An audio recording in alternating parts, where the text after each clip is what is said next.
अस्सलाम वालेकुम। हज़रत अनस रज़ी अल्लाह ताला अन्हो से रवायत है कि रसूलुल्लाह सल्लल्लाहु अलैहि वसल्लम ने फरमाया, एक मरतबा मैं जन्नत से गुज़रा, नागहां मेरा गुज़र एक नहर पर हुआ जिसके किनारे अंदर से खाली मोतियों के बने हुए थे। मैंने कहा, ए जिब्रील अलैहिस्सलाम, ये क्या है? उन्होंने कहा, ये हौज़ कौसर है जो आपके रब ने आप सल्लल्लाहु अलैहि वसल्लम को अता किया है। नागहां इसकी मिट्टी मुश्क से तेज़ खुशबूदार है।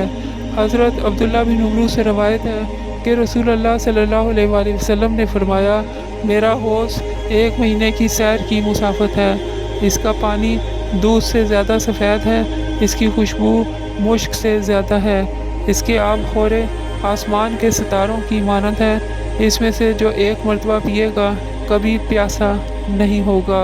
हज़रत अबू हुरैरा रज़ी अल्लाह ताला अन्हु से रवायत है कि रसूलुल्लाह सल्लल्लाहु अलैहि वसल्लम ने फरमाया, मेरा हौज़ इस कदर बड़ा है जिस कदर एला और अदन का फासला है। वो बर्फ़ से ज़्यादा सफ़ेद और शहद मिले हुए दूध से ज़्यादा शीरीं है। इसके बर्तन आसमान के सितारों जितने हैं। मैं लोगों को इससे रोकूंगा जिस तरह एक आदमी अपने हौज़ से लोगों के ऊँटों को रोकता है। उन्होंने कहा कि ए अल्लाह के रसूल, उस रोज़ आप सल्लल्लाहु अलैहि वसल्लम हमको पहचान लेंगे? फरमाया, हाँ, तुम्हारी ऐसी अलामत होगी जो किसी उम्मत की ना होगी। तुम मेरे पास सफ़ेद पेशानी और सफ़ेद हाथ पाँव लेकर आओगे जो वज़ू की नूरानियत के सबब होगा। अनस रज़ी अल्लाह ताला अन्हो की एक दूसरी रवायत में है, इसमें सोने और चांदी के आबखोरे हैं जिस कदर आसमान के सितारे हैं। एक दूसरी रवायत में सोबान से है कि आप सल्लल्लाहु अलैहि वसल्लम से उसके पानी के मुतल्लिक़ दरियाफ़्त किया गया। फरमाया, दूध से ज़्यादा सफ़ेद है और शहद से ज़्यादा शीरीं है। जन्नत से इसके 2 परनाले निकलते हैं, इनमें एक परनाला सोने का है और एक परनाला चांदी का है। हज़रत सहल बिन साद से रवायत है कि रसूलुल्लाह सल्लल्लाहु अलैहि वसल्लम ने फरमाया, मैं हौज़ कौसर पर तुम्हारा अमीर समा हूँ। जो मेरे पास से गुज़रेगा इससे पिएगा और जो इससे पिएगा कभी प्यासा नहीं होगा। बहुत सी कौमें मेरे पास आएंगी, मैं इनको पहचानूंगा और वो मुझको पहचानेंगे। फिर मेरे और उनके दरमियान हायल हुआ जाएगा। मैं कहूँगा, वो मुझसे हैं। कहा जाएगा, तू नहीं जानता उन्होंने बाद में क्या क्या पैदा कर दिया। मैं कहूँगा, दूरी और दूरी हो इन लोगों के लिए जिन्होंने मेरे बाद तगय्युर कर दिया। हज़रत अनस से रवायत है, नबी सल्लल्लाहु अलैहि वसल्लम ने फरमाया, मुसलमान क़यामत के दिन रोक लिए जाएंगे यहाँ तक कि वो इसकी फ़िक्र करेंगे। वो कहेंगे, अगर हम अपने परवरदिगार की तरफ किसी की शफ़ाअत तलब करें जो हमको हमारे इस गम और मेहनत से राहत दे। सब लोग आदम अलैहिस्सलाम के पास आएंगे और कहेंगे, तू आदम लोगों का बाप है। अल्लाह ताला ने तुझे अपने हाथ से पैदा किया, अपनी जन्नत में तुझको ठहराया, अपने फरिश्तों से तुझको सजदा कराया, हर चीज़ के नाम तुझे सिखलाए। अपने रब के नज़दीक हमारे लिए सिफारिश करें ताकि हमको इस तकलीफ़ से राहत दें। वो कहेंगे, मैं इस लायक नहीं, और अपनी वो गलती याद करेंगे जो दरख्त से खा लिया था जबकि इससे वो रोक दिए गए थे। लेकिन तुम नूह अलैहिस्सलाम के पास जाओ, वो पहले नबी हैं जिनको अल्लाह ताला ने अहले अर्ज़ की तरफ भेजा है। सब लोग नूह अलैहिस्सलाम के पास आएंगे। वो कहेंगे, मैं इस बात का हक़ नहीं रखता, और अपना गुनाह याद करेंगे कि जिस किस्म का सवाल नहीं करना चाहिए था बग़ैर इल्म के सवाल कर दिया। लेकिन तुम इब्राहीम खलीलुर रहमान के पास जाओ, वो इब्राहीम के पास जाएंगे। वो कहेंगे, मैं इस बात का हक़ नहीं रखता, और 3 झूठ याद करेंगे जो उन्होंने बोले थे। लेकिन तुम मूसा अलैहिस्सलाम के पास जाओ, वो ऐसा बंदा है, अल्लाह ने इसको तौरात दी, इससे कलाम किया और सरगोशी के लिए इनको करीब किया।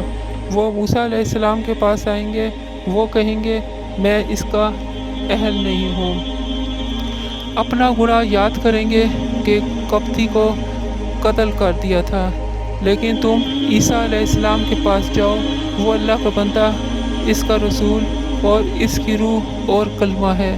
لوگ عیسیٰ علیہ السلام کے پاس آئیں گے، وہ کہیں گے میں اس بات کا حق نہیں رکھتا، لیکن تم محمد صلی اللہ علیہ وآلہ وسلم کے پاس جاؤ، وہ ایسے بندے ہیں کہ اللہ تعالیٰ نے ان کے اگلے پچھلے سب گناہ معاف کر دیے ہیں۔ فرمایا سب لوگ میرے پاس آئیں گے، میں اللہ تعالیٰ کے پاس اس کے گھر آنے کی اجازت طلب کروں گا، مجھے اس کی اجازت مل جائے گی، جب میں اس کو دیکھوں گا سجدہ میں گر جاؤں گا، جب تک اللہ تعالیٰ چاہے گا مجھ کو چھوڑے رکھے گا۔